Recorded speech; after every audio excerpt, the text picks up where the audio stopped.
आपल्या आदर्शांना अभिवादन करायचं आहे. हात जोडायचे आहेत. मी बोलेल, माझ्या पाठीमागे आपण बोलायचं आहे. बुद्धं नमामि, धम्मं नमामि, संघं नमामि. याचना येते तुम्हाला महिलांना? बोला. त्रिशरण करा.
यमहं वदामि तं वदेथ.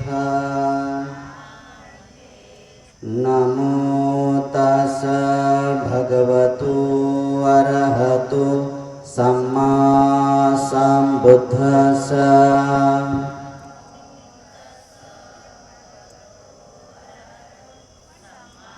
आणखी 2 वेळा.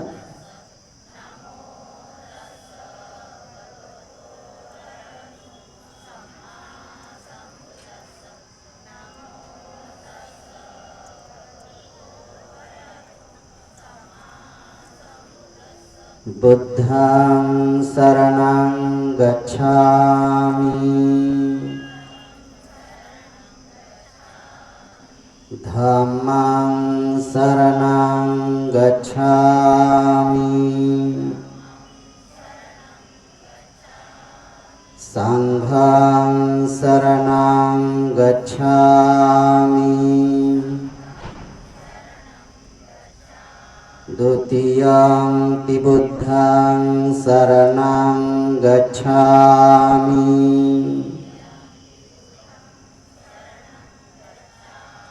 द्वितीयं धम्मं शरणं गच्छामि,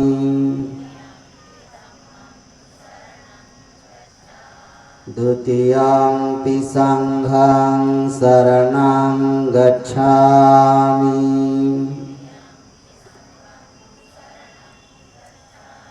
तृतीयं बुद्धं शरणं गच्छामि,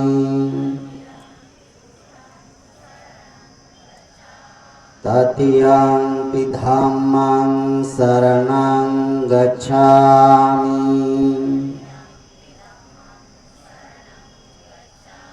तृतीयं संघं शरणं गच्छामि,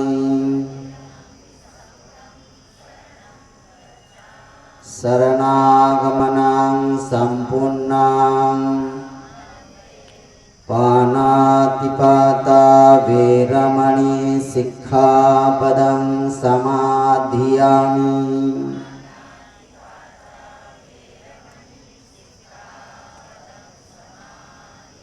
आदिन्नादाना वेरमणि सिक्खापदं समाधियामि,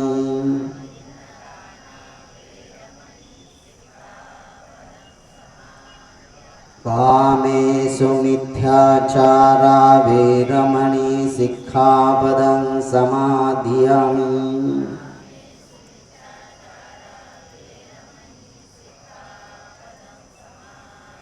मुसावादा वेरमणि सिक्खापदं समाधियामि।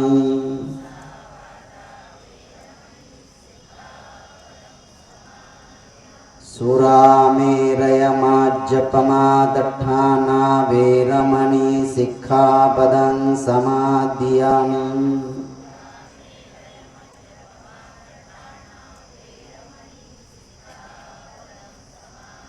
तीसरणेन सह पंचशीलं धम्मं साधुकं सुरक्षितगत्वापमादं शीलं सम्पन्दितव्यं। साधु साधु साधु।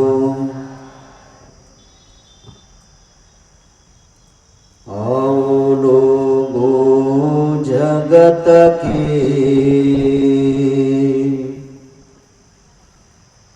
चले धम्म के पंथ,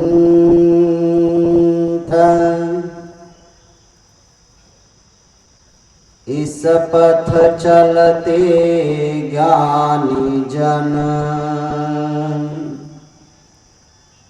इस पथ चलते संत,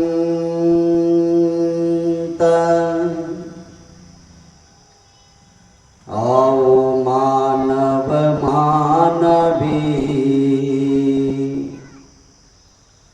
चले धम्म के पंथ। कदम कदम चलते हुए दुर्जन होवे संत।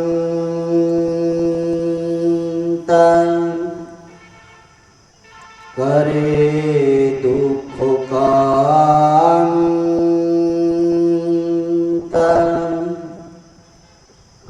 महान कारुणिक अरहंत सम्यक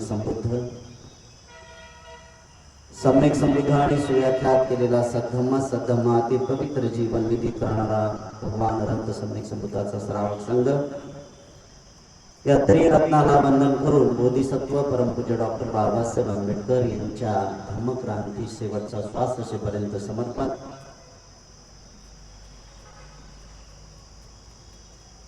महाबोधी मुक्ती आंदोलनाच्या या समितीने भगवान अरहंत सम्यक संबुद्धांची जयंती आयोजित केलेली आहे। यासाठी खास करून मलाही उपस्थित राहण्याचा आग्रह केला, धम्मदेशना वगैरे ह्या सगळ्या गोष्टी। विशेषतः वक्ते म्हणून गेडाम सर सुद्धा या ठिकाणी उपस्थित आहेत, बाकीच्यांचे नाव मला माहिती नाही। भगवान अरहंत सम्यक संबुद्धाचे आपण भारतवर्षांमध्ये जी जयंती सुरुवात करतो, तर या पाठीमागे मानवजातीचा काहीतरी उद्देश असला पाहिजे आणि तो उद्देश सफल करण्यासाठी बोधिसत्व बाबासाहेब आंबेडकरांनी जे काही क्रांती केली त्या क्रांतीचं एक उगमस्थान आपल्यातूनही सुद्धा ते उमललं पाहिजे। यासाठी आपण काय करू शकतो, तर खऱ्या अर्थाने बोधिसत्व बाबासाहेब आंबेडकरांनी मानवतावाद कसा जपला जाईल आणि मानवतावादासाठी भगवान अरहंत सम्यक संबुद्धांनी जे काही पहिल्यांदा सुरुवात जी चळवळ उभी केली, त्या चळवळीतला एक महत्त्वाचा भाग आपण लोकांनी आज 21व्या युगामध्ये हा निर्माण केला पाहिजे। आपण अधिक मोठ्या संकटाला सामोरे जात आहोत। भगवंताच्या काळामध्ये ह्या सगळ्या गोष्टी होत होत्या, आताही होत आहेत आणि भविष्यामध्ये सुद्धा राहणार आहे, कारण विकृती लोकांची संख्या जास्त वाढत आहे। हे जे विकृती वाढते याला एक महत्त्वाचं कारण असं आहे की ज्यावेळेस महापुरुषांचा विचार जोपर्यंत आपण अंगीकारत नाही आणि अंगीकारत असताना तो लोकांसमोर आपण मांडत नाही तोपर्यंत खऱ्या अर्थाने ही विकृती अशा प्रकारची अधिक मोठ्या प्रमाणात वाढत जाणार आहे. बुद्धाच्या काळामध्ये ह्या सगळ्यात महत्त्वाच्या गोष्टीला बुद्धाने बाकीच्या गोष्टी बंद केल्यात आणि प्रचार आणि प्रसारावर खूप मोठा भर दिलेला आहे. 13व्या शतकांमध्ये नामदेव महाराजांनी सुद्धा ह्या गोष्टीला पुष्टी देत भगवान अनंत सम्यक संबुद्धांच्या विचारसरणीला किती महत्त्व दिलं तो या ठिकाणी आपल्याला दिसून येते. हातीने घेता तलवार बुद्ध जगावरी राज करेल.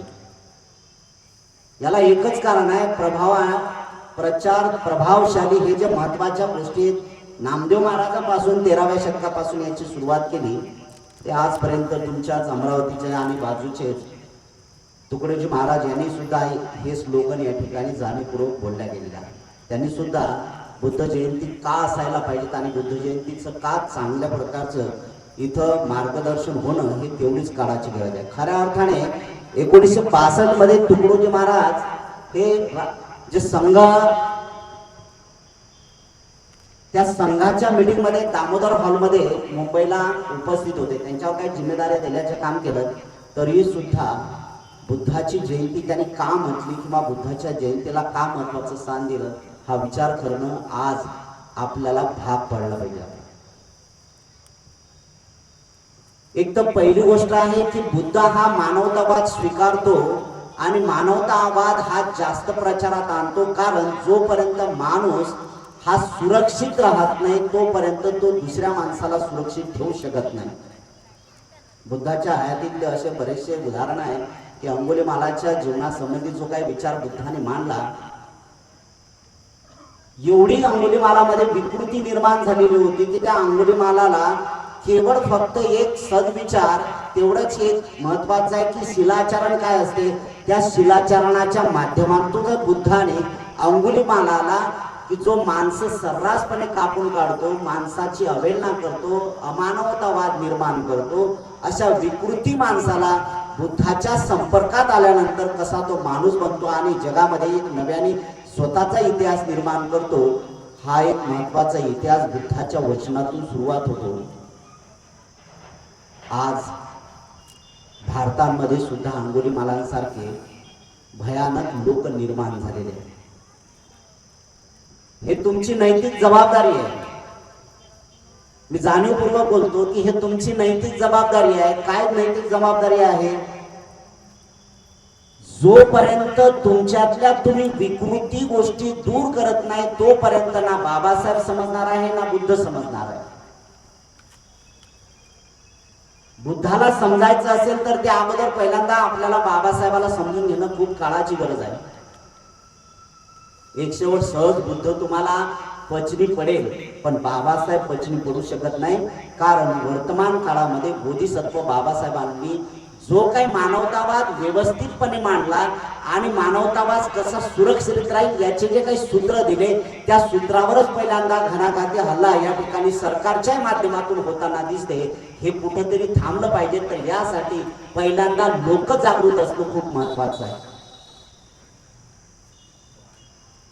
स्त्रिया तर पहिल्यांदा अंधश्रद्धेतून मुक्त झाल्याच पाहिजे.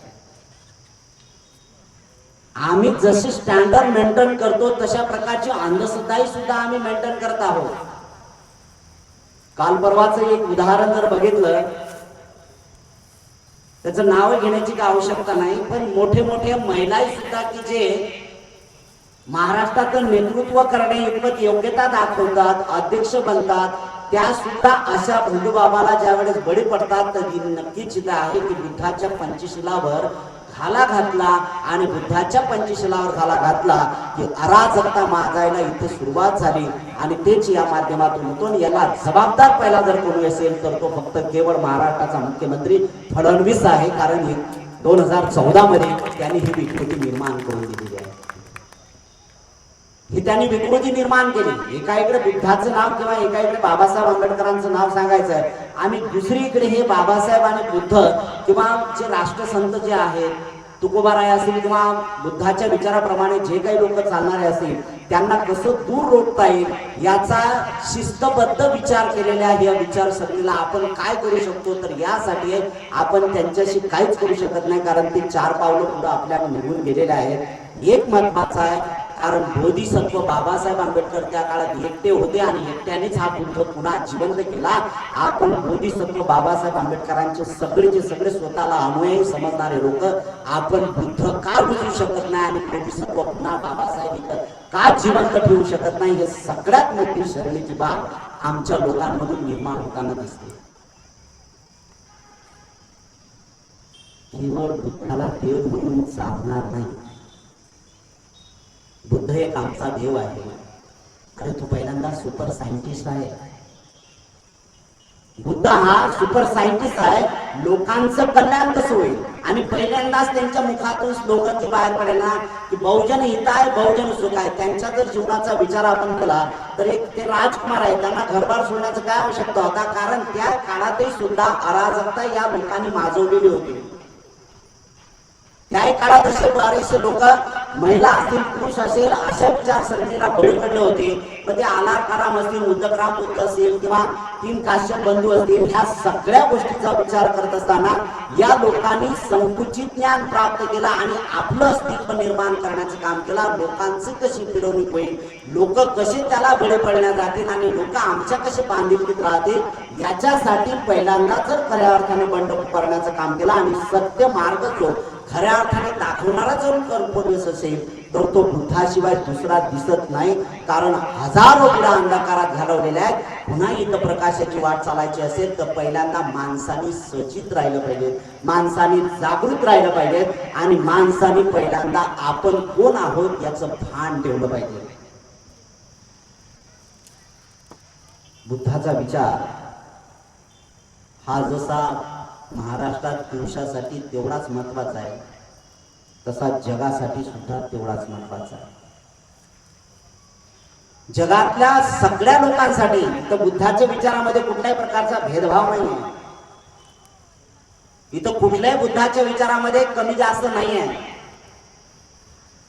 जशी सूर्याची तप्तता तो श्रीमंत असो, गरीब असो, भिकारी असो की अधिक कुठल्या विचाराचा असो, जेवढी सूर्याची तप्तता प्रत्येकाला भोगावं लागते तेवढेच बुद्धाचे विचार मानवांसाठी उपयुक्त आहे. तो कोण्याही जातीचा असो, कोण्याही वर्णाचा असो, कोण्याही भेदाचा असो, कोण्याही संप्रदायाचा असो, याच्याशी काही घेणं नाही. कारण बुद्धाने तोच विचार मांडला, पहिल्यांदा तुम्ही माणसं आहात आणि माणसाने माणसाशी कसा व्यवहार केला पाहिजे हे ज्या माणसाला कळते तोच माणूस खऱ्या अर्थाने आपल्या जीवनाचं सार्थक झालाच आणि तो करण्याचं धाडस करणार आहे. या व्याख्येने, या विचारसरणीने पहिल्यांदा आपण निघालो पाहिजे. हाच बोधिसत्व बाबासाहेब आंबेडकरांचा विचार पुन्हा इथं बुद्धाच्या माध्यमातून आपल्या समोर येताना दिसतंय. वेगवेगळ्या मार्गाची विचारसरणी लोक अनुसरणारे दिसतात. अमरावतीमध्ये विशेषतः मी तुमच्यावर टीका करतो हा भाग नाहीये. अमरावतीमध्ये ज्या काही बाबासाहेब आंबेडकरांचं नाव घेणारे लोक आहेत किंवा बाबासाहेब आंबेडकरांचे जय भीम बोलणारे लोक आहेत, इतर लोकांनी तो जय भीम बोलला तो वाचून करेल.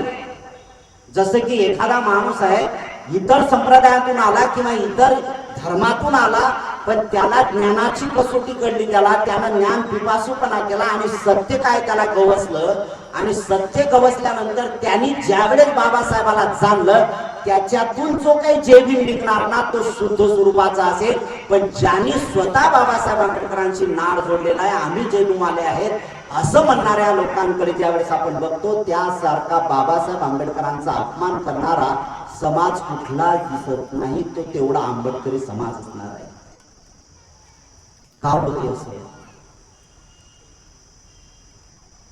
बाबासाहेबांनी काय केलं? त्यांच्या परिवारासाठी तर काही केलंच नाही. जगातला एकमेव महापुरुषच आहे.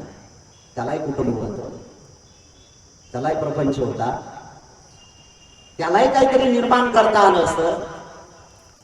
पण बिलकुल अजिबात या गोष्टीकडे माझा समाज काय, समाजाच्या साठी या सगळ्या गोष्टी आहेत. कितीतरी प्रॉपर्टी बाबासाहेब आंबेडकरांची पडलेली आहे, कितीतरी प्रॉपर्टी आहे पडलेली.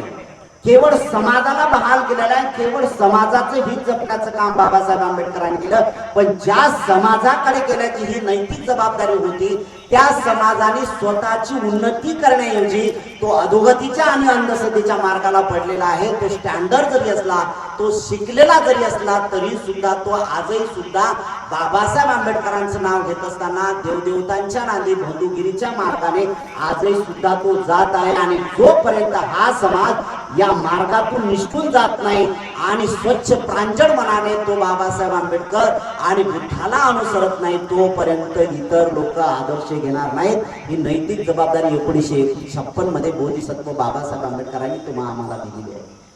म्हणून बाबासाहेब आंबेडकर म्हणतात, ही माझी नैतिक जबाबदारी आहे की मी त्या कालच्या धर्मातून आलो आणि त्या कालच्या धर्मातून आलो, मी बौद्ध झालो, मी तुम्हाला बनवलं बौद्ध. तुमची नैतिक जबाबदारी आहे की दरेकाने बौद्ध धर्माची दीक्षा दिली पाहिजे. हे एवढ्यापर्यंत आहे. पण यानंतरचं सगळ्यात मोठं आम्ही जर काय केलं असेल तर आम्ही ज्या धर्मातून आलो त्या धर्मालाच आज रोजी टीका टिप्पणी करतो. या धर्माशी बाबासाहेब आंबेडकरांनी जे काही 52 दिवसाचं आयुष्य बाबासाहेब आंबेडकरांना तुमच्या आमच्यात घालावं लागले, तेवढे दिवस मिळाले, तेवढ्या त्या 52 दिवसांमध्ये बोधिसत्व बाबासाहेब आंबेडकरांनी ज्या धर्मातून बाहेर पडाले त्याच्यावर एक ब्रश शब्द सुद्धा उच्चारला नाही. तुम्हाला काय नैतिक अधिकार आहे इतर धर्मावर टीका टिप्पणी करण्याची? काय गरज आहे? अरे आमचे लोक एवढे मोठे मोठे आहेत, मी पण असू शकतो त्याच्यात, बंदीजी पण असू शकतात त्याच्यात. एकच आमचं आहे, तर आम्ही इतर देवदेवतांच्या त्या देवाच्या संबंधी अख्खे 1.5-2 तास त्यांच्यावर टीका टिप्पणी करताना आम्ही पाहतो. पण बुद्धाच्या पंचशिलावर एक शब्द बोलत नाही.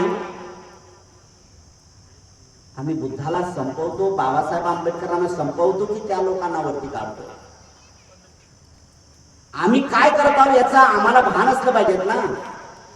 आणि म्हणूनच आजच्या युगामध्ये आमची एवढे चांगले लेकरं आहेत की 2-2, 3-3 वर्षाचे लेकरं आहेत. तुमचे नातू असतील, तुमचे मुलं असतील, मुली असतील, ते नको ते 2 वर्षाचे लेकरं तुम्हाला प्रश्न करतात. त्या प्रश्नाच्याकडे अजिबात कोणी लक्ष देत नाही. मायबाप म्हणून तुम्ही जबाबदारी काही स्वीकारत नाही, कारण ही बापाची जबाबदारी, ही आईची जबाबदारी तुम्ही स्वीकारायला पाहिजे.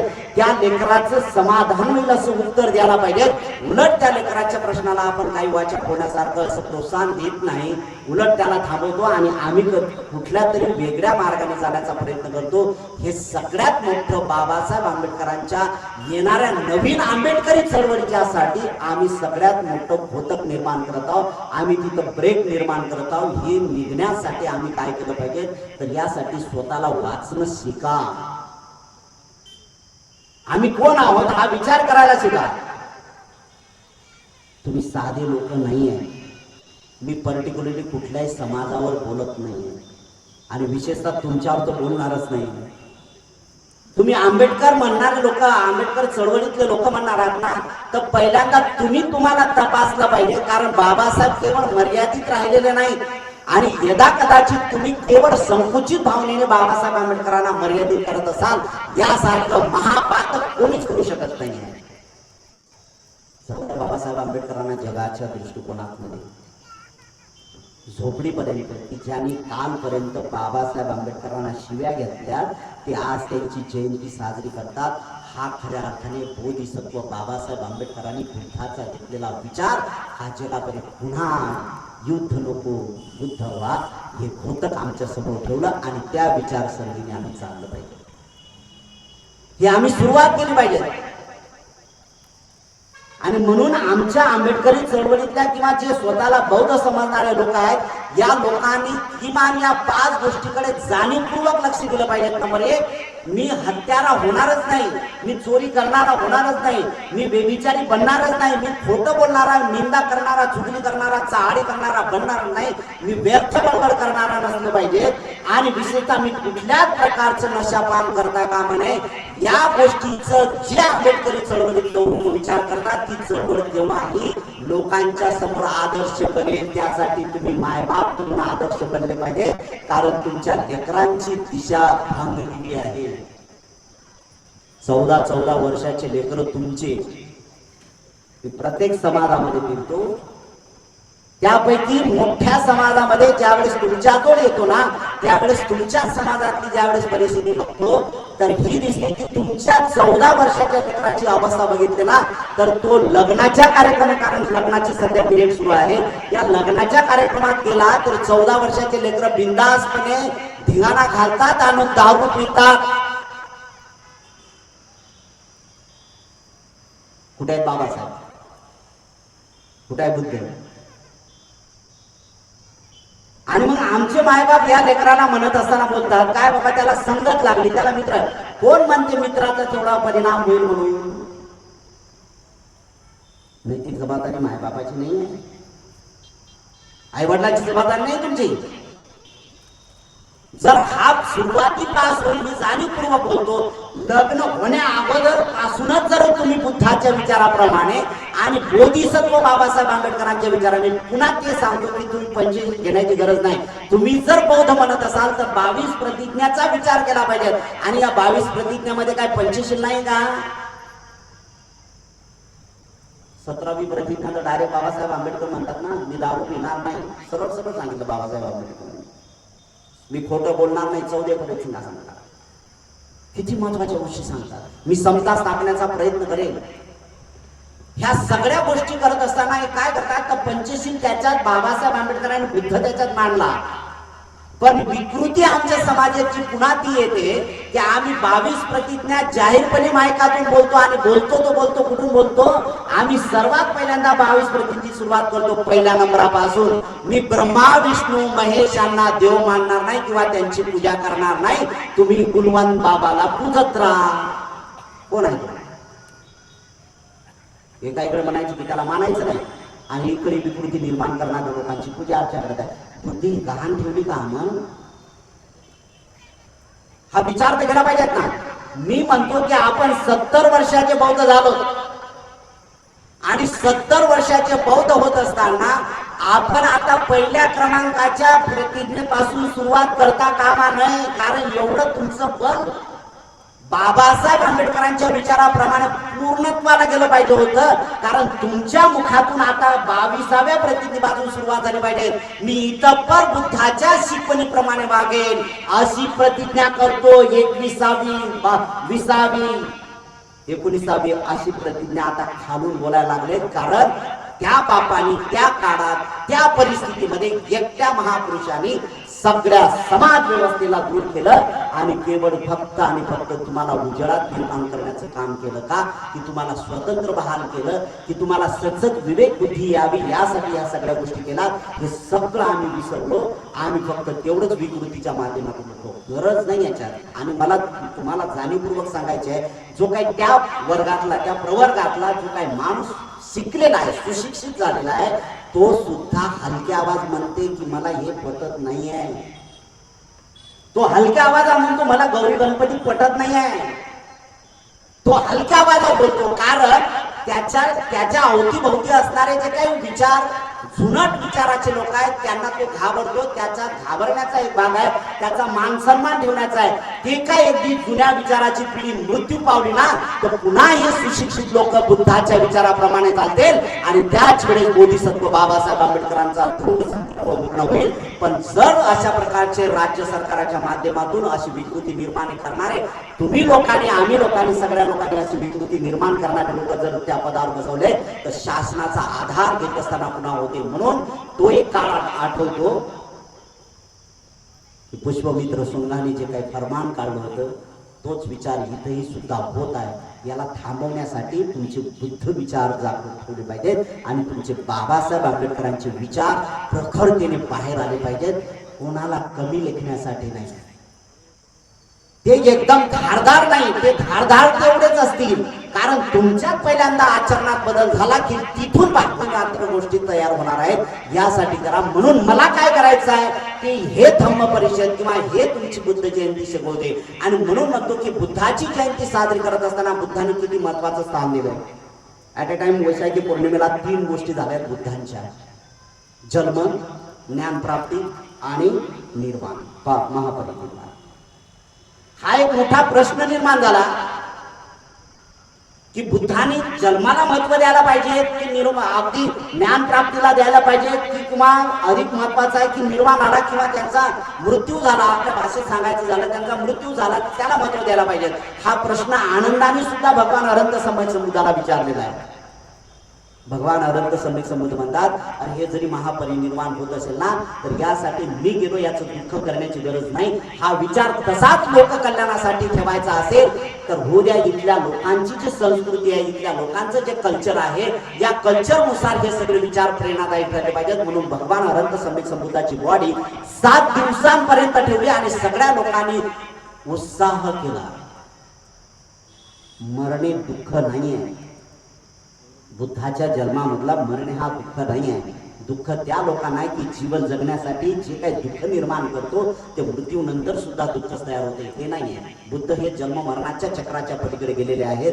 त्यासाठी बुद्ध जाणीवपूर्वक म्हणतात की जर माझा आदर्श लोक कल्याणासाठी असेल तर निर्वाण हा महत्वाचा नाही, मला जाणीवपूर्वक लोकांच्या कल्याणासाठी झालं पाहिजे. म्हणून जयंती, बुद्धाची जयंती सुरू करणं गरजेचं आहे. आणि हे नैतिक जबाबदारी आमची तुमची सगळ्यांची आहे की पुन्हा भारतामध्ये बुद्धांपासून ते जे दूर गेले त्या लोकांना आमच्यापासून, मी त्यातला एक घटक आहे की माझ्यापासून बुद्ध जयंती सुरू करत असताना त्या लोकांनाही सत्य कळलं पाहिजे. अशाची विचारसरणी सुरू करा आणि त्यानुसार वागा. हाच खऱ्या अर्थाने बुद्ध जयंती महोत्सवाचा कार्यक्रम अत्यंत सफल होईल आणि त्या अनुषंगाने काम करणं गरजेचं आहे. दुसरी एक महत्वाची, मी पहिल्यांदाच इकडे आलो असं नाही आहे, बरेच वेळा आलो, पण एक आहे की बाबासाहेब आंबेडकरांनी 1947 मध्ये नागपूर विद्यार्थी फेडरेशनला उच्चारलेले जे महत्वाचे जे शब्द आहेत ना ते खूप महत्वाचे आहेत. बाबासाहेब म्हणतात, तरुण विद्यार्थी मित्रांनो, आपली वेळ, पैसा आणि शक्ती व्यर्थ दळू नका. वेळ, पैसा आणि शक्ती व्यर्थ दळू नका. त्यापैकी इथं वेळ भरपूर झालेला आहे, याचं जाणीव ठेवलं पाहिजे. आपण वेळेला महत्व द्या. भलाई तुम्ही 2 तास लेट सांगा, पण अगोदर 2 तासाच्या अगोदर पूर्ण तयारी झाली पाहिजे. हे आपलं कारण भविष्यामध्ये आपल्याला ह्या सगळ्या गोष्टी मांडायच्या. वेळेला खूप महत्व द्या. वेळ तुमचा कोणाच्याच हाती थांबत नाही, कोणाच्याच बापासाठी वेळ थांबत नाही. त्यामुळे वेळ आल्यावर महत्व खूप दिलं पाहिजे. नंबर 2, पैसा एवढा जपून वापरा. आज रोजी सगळे लोक बाबासाहेब जे काय बोलतायत ना, काही लोकांनी गाण्याच्या स्वरूपात आहे ना, मी जुने गाणे ऐकले, मला खूप बरं वाटलं. ते मी डोळे बंद केले आणि गाणे ऐकत बसलो इथे. जुन्या गाण्यामध्ये काहीतरी मर्म आहे, नवीनच्या गाण्यामध्ये मला काही असं वाटत नाही. आणि मी टीका करत नाहीये, मी जाणीवपूर्वक आहे. कारण बाबासाहेब आंबेडकरांनी सुद्धा सांगितलं, वामन कर्डकांना सांगितलं होतं की वामन, तुझं एक गाणं तर माझे 10 भाषण आहे. त्यावेळची परिस्थिती तशी होती, कारण त्यावेळचं कल्चर तसं होतं. लोक त्या वाजण्यामुळे, त्या गाण्यामुळे एकत्र येत होते लवकर. त्यामुळे मगाशी एक सदग्रस्त आले, दाढीवाले आले, मस्त म्हणलं, खूप चांगलं बोलले ते. एकच शब्द मार्ग बोलला की म्हणजे पहिल्यांदा गौतमी पाटलाचा इथं पहिला डान्स होते, गाणं उद्या बघ आपण इथे होते. काय अशी मानसिकता आमची झाली. आम्ही बुद्ध विचाराने झपाटले लोक नाही. आम्हाला नाच गाण्यांमध्ये आजही इंटरेस्ट आहे. हे बंद झालं पाहिजे. हेच तर पहिल्यांदा आमच्या चळवळीतून दूर झालं पाहिजे. त्या काळातली परिस्थिती होती. 1951 मध्ये ह्या सगळ्या गोष्टीची गरज होती. बाबासाहेब आंबेडकर ज्यावेळेस जांभोरी मैदानावर सभा घेतली त्यांनी, त्यावेळेस मात्र गाण्याची सुरुवात करत होती लोकांना जमवण्यासाठी. ऐकलं, वाजलं काहीतरी आहे आणि त्याच्यातून बाबासाहेब मार्गदर्शन करायचे होते. इलेक्शनची वेळ होती त्यावेळेस, परिस्थिती तशी होती आणि त्यानुसार ह्या सगळ्या गोष्टी करत होत्या. आज मात्र ते गरीब राहिलेलं नाही. आणि मला एक म्हणायचं आहे की बाबासाहेब आंबेडकरांचे विचार जर प्रेरणादायी जर करायचे असतील तर मला असं वाटते की आजच्या गाण्याने होणार नाही. काही लोक जाणून बोलतात की तो मजबूत भीमाचा किल्ला, काय बोलणं आहे, विकृती आहे ना, विकृती आहे. दुसरे म्हणतात की घेतो तो श्वास आणि खातो तो घास. कोणामुळे? बाबासाहेबांमुळे. याच्यात काही दुमत नाही. अरे पण बाबासाहेबांमुळे तर असो, आम्ही काय करतो त्याबरोबर आम्ही पेतो तो खोट कोणाचा आहे? मग काय विकृती लावली आम्ही? कुठल्या मार्गाने चाललो आम्ही? ते पिढीचा एक धूर मारतोय आम्ही, तो धूर सोडतो तो कोणाचा आहे? आंतरिक शुद्धी करावं लागेल, आंतरिक शुद्धी करावं लागेल. आणि हे शिकलेल्या लोकांचं लय नैतिक कर्तव्य असलं पाहिजे. मी स्टँडर्ड लोक पाहिजे. मी अगदी जाणीवपूर्वक सांगतो. C.S. फुलांचं नाव ऐकलं? मी टीका नाही करत, पण जाहीर बोलत असतो. शिरथुलांच्या घरी मी त्याच्या पत्नीचा दुसरा स्मृती दिवस होतो, त्या कार्यक्रमाला गेलो. बिलकुलही लाईक करत नाही मी त्या. काय तर साईबाबाचा फोटो, एक देवीचा फोटो होता, आणि जेवायला दिलं मला त्यांनी मेथीची भाजी आणि चपाती दिली होती. जेवायला बसलो मी, आणि जेवायला बसल्यानंतर त्याने मी सहज विचारलं, म्हटलं साहेब हे काय? तर ते म्हणले बायको साहेब. म्हटलं बायको कुठे? 2 वर्ष झाले ना, म्हणजे घरात कशा ठेवता? हा शिकलेल्या माणसाचा दुष्परिणाम. हे सगळ्यात महत्वाचं मला हे सांगायचं आहे की या लोकांची नैतिक जबाबदारी ते आहे. जवी पवारांचं नाव ऐकलं ना सगळ्यांनी. ज्या वेळेस आम्ही आंबेडकर भवन मध्ये मिटिंगला होतो, मी त्या मिटिंगला होतो, बाळासाहेब आंबेडकर त्या मिटिंगला होते, हे सगळं करत असताना जाणीवपूर्वक ही गोष्ट आली. आणि विशेषतः संगराज रुकवते ऍडव्होकेट त्या मिटिंगला होते, राजा ढाले होते, हे जवी पवार वगैरे सगळे होते. आणि विषय निघाला की 22 प्रतिज्ञेची आज गरज नाही. त्यावेळेस मी उठून मारायला आणि सांगितलं, कारण जवी पवारांच्या घरी मी जाऊन आलेला आहे, ते काही काय वैयक्तिक दुश्मन नाही. चळवळ मात्र सांगायची असेल ना तर घरापासून सुरुवात करावं लागेल. हे शिक्षित लोकांचं कर्तव्य असलं पाहिजे. त्यांच्या त्यांची सून अदर आहे, घरात त्यांच्या देवदेवतांचे फोटो आहेत, आणि ते लोक म्हणतात की तुम्ही 22 प्रतिज्ञा बदललं पाहिजे. कुठल्या विचारात करणार आहात? कोण बाबासाहेब आंबेडकरांना तोडतंय? पण बरेचसे असे सुशिक्षित लोक आहेत की इमानी हितबारे बाबासाहेब आंबेडकरांची चळवळ राबवण्यासाठी प्रयत्नशील असतात. इमानी हितबारे ते जाणतात मी जो उभा आहे मी केवळ फक्त त्या बोधिसत्वांमुळे आहे, त्या बाबासाहेबांमुळे, आणि माझं देणं लागते. घेतो तो श्वास आणि खातो तो घास, हे बोलण्याची गरज नाही आहे. मी जे काही आहे ना ते केवळ फक्त त्या महापुरुषांमुळे आहे, आणि तो महापुरुष होता म्हणून मी आहे. म्हणून मला काय करायचं आहे तर पहिल्यांदा माझं कर्तव्य असेल, मला जे जे काय अवगत आहे ते लोकांपर्यंत सांगण्याचं मी काम केलं पाहिजे. आम्ही कुठल्या गोष्टीला महत्व देतो हे समजत आहे. वेळ आमचा बर्बाद चालला, पैशाचं नियोजन आम्हाला करता येत नाही. भरपूर पैसा आला की जे पैसे बघता येत नव्हते, आज तुमच्याकडे लाखोने पैसे येतात. तुम्हाला पगारच लाखो रुपये आहे, ह्या सगळ्या गोष्टी येतात. त्याचं नियोजन काय केलंय? म्हणून बाबासाहेब आंबेडकर म्हणतात तुमच्या कमाईतला फक्त 20वा हिस्सा दान करा. जर 100 रुपये कमवत असाल तर फक्त इमानी इतबारे तुम्हाला 5 रुपये द्यावा लागतील, आणि ते जर 5 रुपये तुम्ही दिले तर त्या चळवळीतून काहीतरी निर्माण होईल. आणि हे बाबासाहेब आंबेडकरांचे विचार, आणि तोच बुद्धाचा विचार तिथे सुरुवात होणार आहे. आमची शक्ती बर्बाद झाली नाही पाहिजे. आमचे तरुण मुलं, आज रोजी तरुण मुलांची अशी वाईट परिस्थिती झाली की तरुण मुलगा हा तरुण आहे की नाहीच हे म्हणायला. जवळजवळ 32-33 वर्षांमध्ये डायरेक्ट तो एवढा म्हातारा दिसतो, कारण त्याने खाणं पिणं आजही सुद्धा आमचे जमीन थोडा काय याचं भानही नाही. दूर झालं पाहिजे. जयंती साजरी करतो तर त्याच्यात आहे. दुसरी एक महत्वाची गोष्ट आहे, काही प्रोटोकॉल असतो, आणि प्रोटोकॉल आपण शिकलं पाहिजे. एक तर पहिली गोष्ट आहे की स्वागत करायचं असेल ना तर त्यांचं नाही, पहिल्यांदा सगळ्यांनी शील ग्रहण करून केलं पाहिजे. शील ग्रहण करणे म्हणजे याच्यात काही अंधश्रद्धा नाही आहे, आणि मग बुद्धाला आपण जो मानतो असातलं अजिबात नाही आहे. शील ग्रहण करतो म्हणजे प्रामाणिकपणे आपण कबूल केलं पाहिजे की हे भगवान अनंत सम्यक संबुद्धा, की तू राजकुमार होता, तुझ्या विचाराप्रमाणे तू जे बुद्धी सद्विवेक बुद्धीला शरण जाण्यासाठी जे प्रयत्न केला, त्या सद्विवेक बुद्धीला मी शरण जातो. जे काही माझ्यात चांगले गुण आहेत तो धम्म आहे, त्या धम्माचं अनुसरण करतो. आणि जे मी एकत्र आहे, मी वैयक्तिक एकटी आहे, एकता आहे, माझ्यातही सुद्धा चांगले गुण आहेत, मी मला शरण जाते. हा संघाचा महत्वाचा भाग आहे. हे केलं पाहिजे. मी एकदा नाही, दोनदा नाही, 3दा करतो, कारण मी सत्सत विवेक बुद्धीचा विचार करत असताना बोधिसत्व विचाराची मी खऱ्या अर्थाने सुरुवात करणारी आहे आणि करणार आहोत. मी जे करतोय ना, तर दुसरी एक महत्वाची गोष्ट आहे की हे बुद्धगुण, धम्मगुण आणि संघगुण रुजवायचे असतील तर मी प्रामाणिकपणे शरीराने, वाचने आणि मनाने शुद्ध राहण्याचा प्रयत्न करते.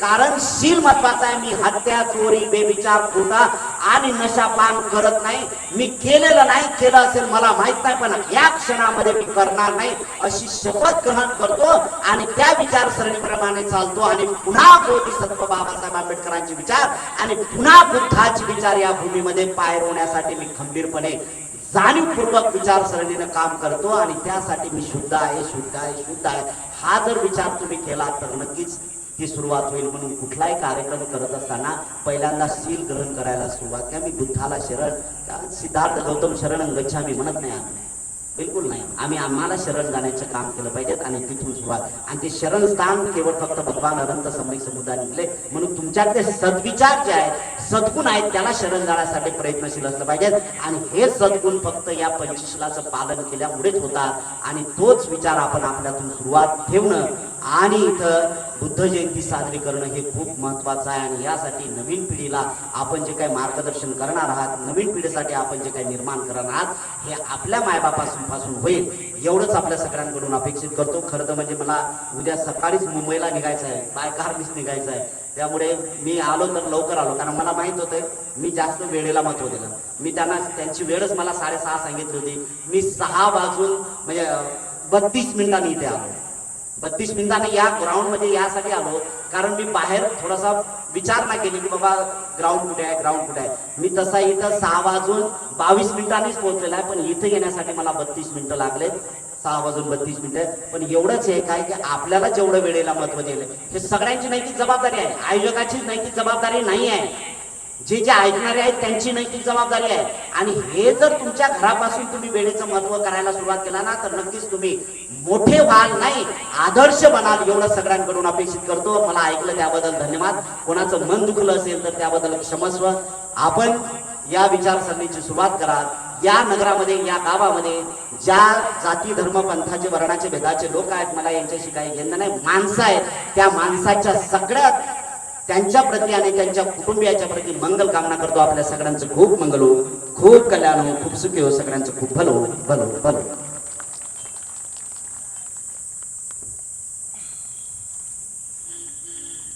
धन्यवाद भंतीजी, खूप छान धम्मदेशनेतून मार्गदर्शन केले. आपण सर्वांनी स्वतःपासून सुधारण्याची अपेक्षा केली पाहिजे. यानंतर ॲडव्होकेट प्रमोद गाडे, ॲडव्होकेट गजबे हे ठराव नंबर 1 मांडतील अशी मी त्यांना विनंती करते. आणि या ठरावाला अनुमोदन माननीय जगदीश माहुरे सर देतील अशी मी त्यांना विनंती करते.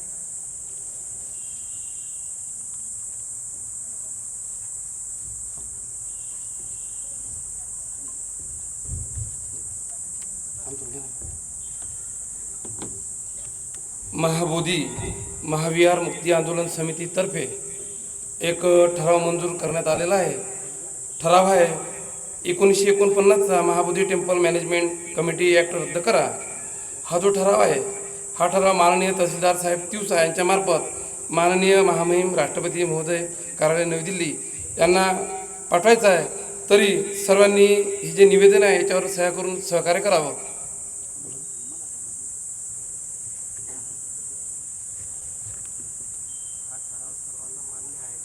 हा ठराव सर्वांना मान्य आहे का?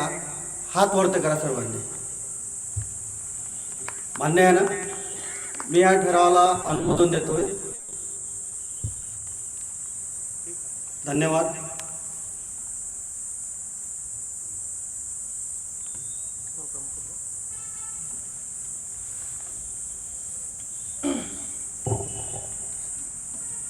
शब्दामधून वाहत असते एक नवी प्रेरणा, शब्दातूनच व्यक्त होतात विचार आणि भावना. प्रास्ताविकेचे शब्द म्हणूनच विचारांना जोड देतात, सोहळ्याचा हेतू सांगून आतुरतेची ओढ देतात. तेव्हा कार्यक्रमाच्या आयोजनामागचा हेतू जाणून घेण्यासाठी कार्यक्रमाच्या प्रास्ताविकासाठी मी आमंत्रित करते नंदकुमार वानखडे यांना. जोरदार टाळ्यांनी यांचं स्वागत करा.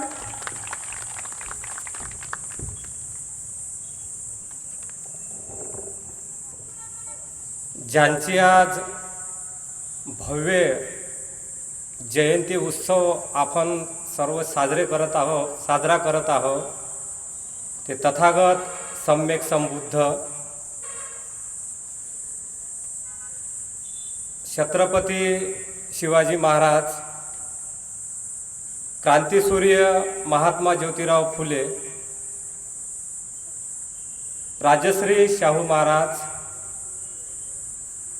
डॉक्टर बाबासाहेब आंबेडकर या सर्व महामानवांना आणि त्याचबरोबर सर्व महान स्त्रियांना मी येथे अभिवादन करतो। आज महाबोधी महाविहार मुक्ती आंदोलन समिती तिवसाच्या वतीने भव्य बुद्ध जयंतीचा कार्यक्रम आयोजित केला आहे। माननीय श्रीकृष्ण उबाळे विचार मंचावर उपस्थित वंदनीय पूजनीय भंते संगपालजी, आजच्या कार्यक्रमाचे अध्यक्ष महाबोधी महाविहार मुक्ती आंदोलन समिती माननीय दिलीपराव जवंजाड साहेब, त्याचबरोबर आजच्या कार्यक्रमाचे प्रमुख मार्गदर्शक माननीय इंजिनियर अरविंदजी गेडाम साहेब, त्याचबरोबर आजच्या कार्यक्रमाचे मार्गदर्शक माननीय सोळंके सर, विचारपीठावर उपस्थित ॲडव्होकेट गाडे साहेब आणि त्याचबरोबर ॲडव्होकेट गजबे साहेब आणि या जयंती उत्सवाच्या कार्यक्रमाला उपस्थित सर्व बौद्ध उपासक उपासिका। तथागत भगवान गौतम बुद्धाची जयंती आम्ही का साजरी करतो, तर तथागत भगवान गौतम बुद्धांचे विचार हे जगाच्या कल्याणाचे आहे, जगातील प्रत्येक मानवाच्या कल्याणाचे आहे। परंतु आम्ही तथागत बुद्धांना फक्त विहारामध्येच बंदिस्त करून ठेवला आहे। म्हणून त्यांचे जर विचार जगाच्या कल्याणाचे असतील तर ते सार्वजनिक ठिकाणी का सांगितले जाऊ नये, म्हणून हा सांगण्याचा प्रयत्न आम्ही मागच्या वर्षीपासून करत आहोत। म्हणून यामागची जी आमची भूमिका आहे, मॅझिनी हा ग्रीक विचारवंत होता, तो म्हणतो की मनुष्य जसा जन्मतो तो तसा मरतो, जन्म आणि मृत्यू हा निसर्गाचा नियम आहे। परंतु त्याचे विचारही कालांतराने संपतात, परंतु जर का त्याच्या विचाराचा प्रचाराने प्रसार केला तर त्याचे विचार हजारो वर्षे आम्ही जिवंत ठेवू शकतो। इंग्लंडचे पंतप्रधान माजी पंतप्रधान विन्स्टन चर्चिल म्हणतात की जो समाज आपल्या इतिहासात खोलपर्यंत जातो तर तेवढ्या दर्जाचा इतिहास तो घडू शकतो। आणि बाबासाहेब आंबेडकरही म्हणतात की जो समाज आपला इतिहास वाचत नाही तो समाज आपला इतिहास घडू शकत नाही। म्हणून या बुद्ध जयंतीच्या कार्यक्रमातून तथागत भगवान गौतम बुद्धाचे विचार काय होते, त्यांचा धम्म कसा होता, त्यांनी उभा केलेला संघर्ष काय होता, हा येणाऱ्या पिढीसमोर मांडण्यासाठी हे आयोजन आहे। आणि या विचारातून त्यांनी बोध घेऊन आपला विकास घडून आणला पाहिजे, त्याचबरोबर समाजाचा आणि देशाचा विकास घडून आणला पाहिजे, हा या कार्यक्रमामागचा उद्देश आहे। आणि त्याचबरोबर इथे 2 ठराव मांडला जाईल, कारण या कार्यक्रमाचा दुसराही उद्देश आहे की जे बुद्धगया येथील महाबोधी महाविहार आहे ते आजही ब्राह्मणाच्या ताब्यात आहे। म्हणून ते त्यांच्या ताब्यातून मुक्त करून ते बौद्धांच्या स्वाधीन केलं पाहिजे। त्यासाठी आम्ही इथे 2 ठराव मांडणार आहे, एक ठराव मांडला आहे आणि यानंतर पुन्हा दुसरा ठराव मांडणार आहे। त्या ठराव आपल्या सर्वांचा होकार घेऊन त्याची प्रत आम्ही माननीय तहसीलदार साहेबाच्या माध्यमाने या देशाचे राष्ट्रपती यांना पाठवणार आहोत। म्हणून आपल्याकडे जे काही ठरावाची प्रत येईल त्यावर आपण सर्वांनी सह्या कराव्या। आणि इथेच माझे लांबलेले प्रास्ताविक मी इथे थांबवतो, आपली रजा घेतो। जय भीम, जय भारत, जय बुद्ध।